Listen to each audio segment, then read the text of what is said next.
Hi everybody, and welcome to Painted Prayers with Pastor Sue. My name is Sue Trowbridge, and I've been an open and affirming United Methodist pastor for 25 years. The title of this piece is The Promised Land, and it's a painted prayer that I did in response to a concern I had over two of my parishioners who were having trouble in their marriage. And the mountain in the background represents the promised land, which would be a place where these two creatures could go and give themselves to one another in full confidence. And as I painted this prayer, I was hoping that my parishioners would find that place in their marriage. But sadly, they did not, and they ended up getting a divorce. So my painted prayer was not answered in the way that I hoped it would be.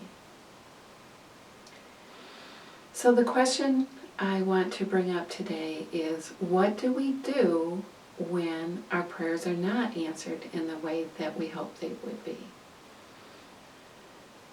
I know from experience that it is helpful to continue to believe that God listens to our prayers, that God cares, and that God is there for us. And that God does answer prayer, and that prayer very often works.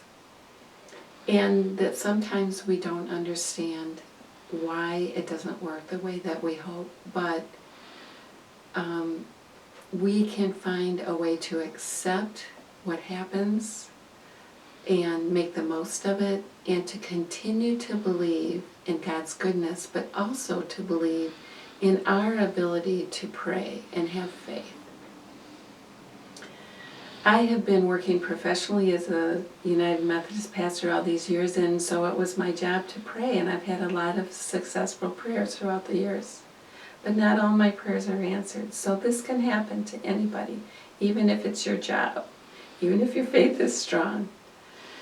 So I'm hoping that my story will encourage you, if you have a situation where you have prayed fervently for something and it hasn't turned out the way you hoped, that you can find a way to work together with God to bring the peace that passes understanding that only Christ can give, and to accept what happens, to make the best of what happens, and to keep your faith strong, to believe in God's goodness, but also to believe in your ability to pray. Take care, and I'll see you next week.